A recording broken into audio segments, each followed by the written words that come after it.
Hey guys, John V here from PhoneArena. Right now you're watching an in-depth video review of the Moto X from Motorola. It's coming to a carrier near you, to be exact, all four major domestic carriers, plus US Cellular, two-year contract price point of $200. This is the flagship device from Motorola, just because for a while there it was nothing but the droids over on Verizon Wireless that was getting the love. Now this handset by itself might not seem imposing, but there's a lot of cool features that Motorola has provided with the experience. A little bit more on the hands-free side than anything else. And there's also this cool customizable part to the design process of the handset. We'll check it out in this in-depth review, so let's get started.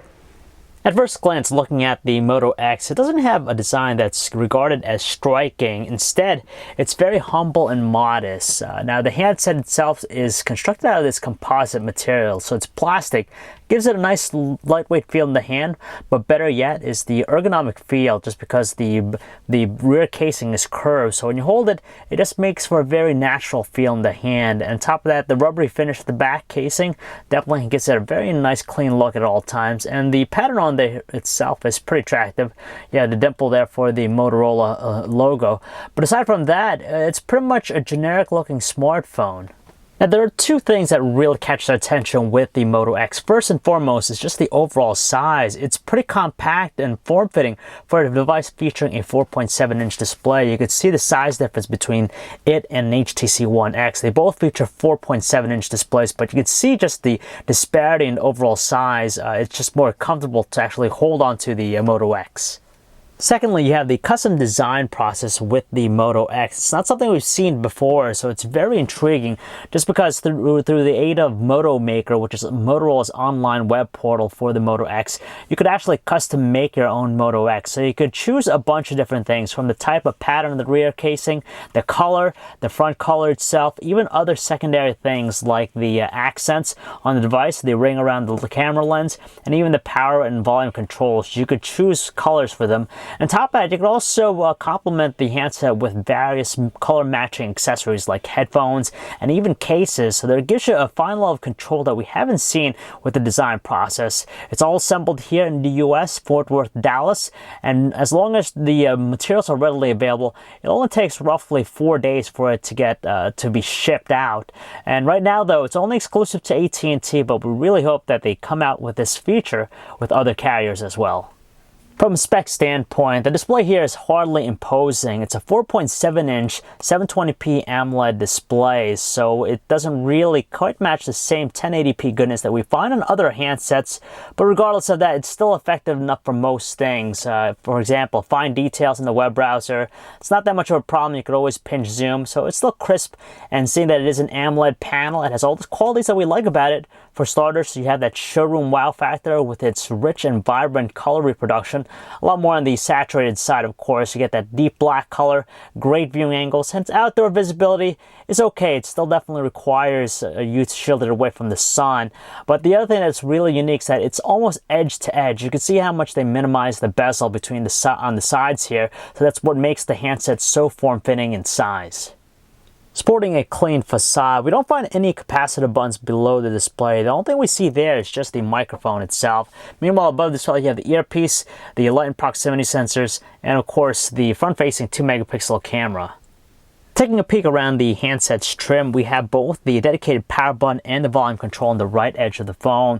They're kind of on the thin side, but they're very distinct, prominent, and they also have good responses.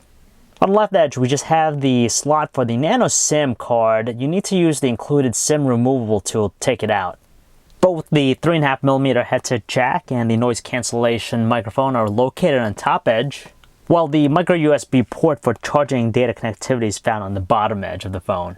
With this base configuration of the Moto X, it features a carbon fiber looking pattern design to its rear casing, which definitely gives it an attractive look. And finally, we find a few things in the back of the phone. Near the camera, you have these micro dots, which consist of its speaker grill.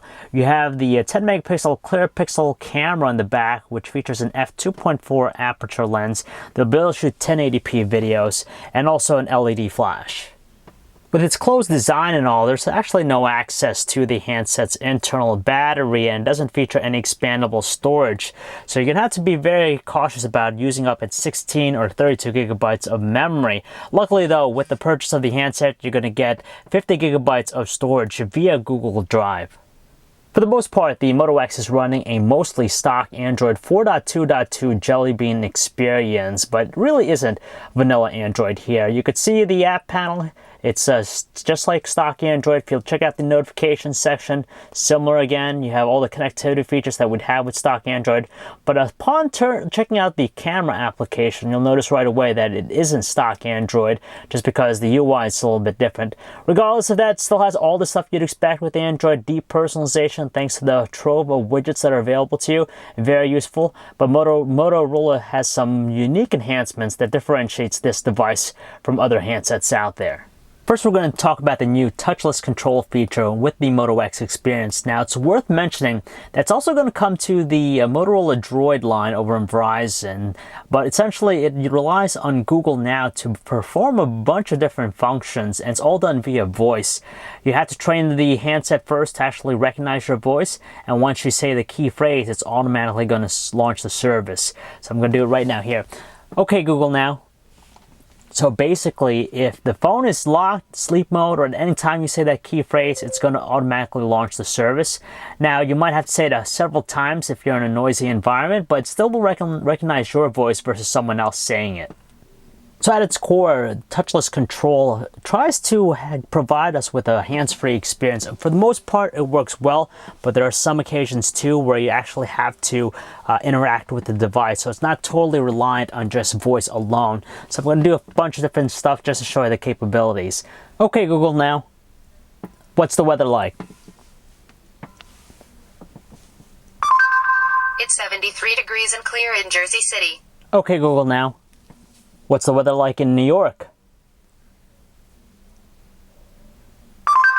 It's 72 degrees and clear in New York. Okay, Google Now, how many ounces are there in a pint? 1 U.S. pint is 16 U.S. fluid ounces. Okay, Google Now, did the Yankees win today? No, the Yankees lost to the Padres 6-3. Now here's an instance where you still need to interact with the device physically for it to execute a function. For example, sending a text message. Okay, Google Now, send a message to Homer Simpson saying that I'm going to be home later tonight. So now it's going to automatically go ahead and do that, but in order for it to actually send, there's another button. If we had a Homer Simpson contact to actually hit send, it doesn't automatically send it for you, so you still have to do it like that. Secondly, there's the active display feature with the Moto X. Now, it basically centers around notifications with the device. So instead of having to turn on the handset to view your notifications, which means that you're going to turn on the display, use up more power, get into the platform, it only lights up a small section of the display itself, so it's consuming less energy. And from here you can view your notifications. You don't have to actually unlock the device. You can get a preview. You could unlock it if you like, or launch the application directly. It's up to you. So it's just nice that you have that preview there. The other thing is, if you lay the handset flat on its back, on its face like so, and for a meeting, it's very useful because if you flip it over, the handset knows you flipped it over and automatically will show you those notifications with the active display feature. Now it's going to keep on breathing just to give you those updates, and over a period of time it lessens, and at night when you go to bed it turns off completely. Rounding things out, you have some of the other minor features with the Moto X experience. The first one here is Motorola Assist, which is basically a service which kind of, again, harkens to that hands-free experience. So the handset will automatically know when you're driving, you're in a meeting, or sleeping. And from there, for example, if you're driving, it's going to have this Talk to Me feature where it reads your text messages, and it could also automatically reply to people that you're driving. Same thing in the meeting, it'll automatically place the handset to silent mode and also provide auto replies. And when you're sleeping, when you set the time, you could actually have the device be placed on silent. If you accidentally misplace your handset, or if you just can't find it anywhere, you could rely on the Motorola Connect feature with the Moto X to keep in touch. So basically, the service allows you to reply to text messages and view them, and you could even view phone calls, but you can't necessarily take phone calls through your browser. Essentially, you gotta just install an extension to the Google Chrome web browser on your home PC, and from there, you could utilize it to actually perform some of these functions. Say that there's no expandable memory with the handset. You got to be really conscious as to what you save on here. Luckily, you have Google Drive, and essentially you get 15 gigabytes of free storage with it. But if you purchase the Moto X, you can gain an additional 50 gigabytes of storage for free for 2 years, which is pretty great, just because you get a total of 65 gigabytes. And with this, you could save, you could actually store things like files, pictures, movies, and everything, so you don't have to worry about storage. And finally, there's the wireless display feature of the Moto X, which allows you to actually get a mirrored experience on your high-definition television set. But the catch is that you're going to have a display that's Miracast wireless compatible. If not, obviously it's not going to work.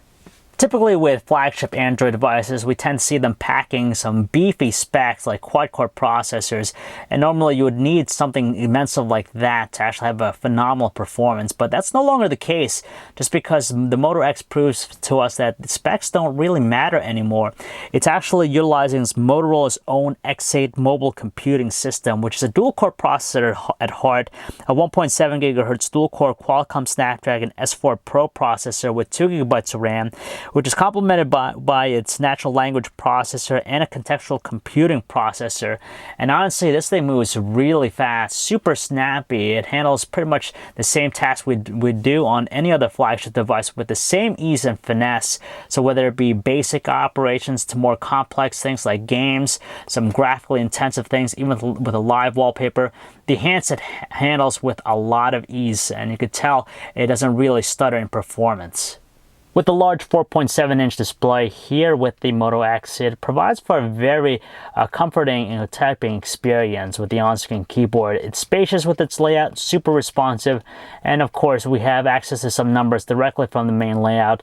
We still have to go to a separate layout to access some of the punctuations, but it's not that bad. Likewise, there are no surprises to the web browsing experience here on the Moto X. It's just top-notch and fantastic. It's armed with 4G LTE connectivity, so you get fast page loads. And of course, with its mighty processor under the hood, it's able to deliver some pretty good responsiveness when it comes to kinetic scrolling and pinch zooming. Being an Android device and all, we're only presented with the Google Play Music application for our music needs, so it works well. The presentation's nice, of course. As far as the audio quality from its internal speaker, we gotta say, even with those microdots, it manages to disperse audio quite well. The volume is very strong and commanding, and there's no strain at the loudest volume setting. Out of the box, the Moto X has support for all the popular video codecs out there. For example, Xvid, DivX, H.264, and MPEG-4, and with its large and sharp-looking display, it just makes for a very well-rounded experience. No trouble whatsoever when it comes to playing high-definition videos. Another cool thing that Motorola has done with the Moto X is that it has given us quick access to the camera app at a moment's notice. It's the quick capture camera feature of the experience. So basically, even when the handset's turned off, all we gotta do is just twist our hands a few times, automatically launch the application itself, so you can instantly start snapping photos. So even if you're doing something else and you just come to an opportunity chance to take something, you just twist your wrist like so, and there you go, it jumps right into the camera application. As for the camera UI itself, it's very clean and uncluttered, which is nice, similar to the stock Android one. You have two buttons, two icons to access the video recording function and change its camera.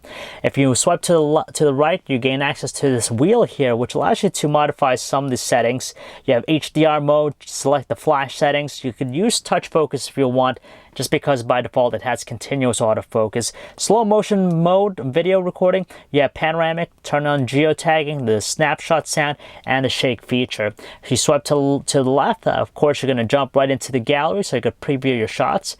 As a whole though, there's nothing really too comprehensive in terms of controls and manual settings and scene modes with the UI here.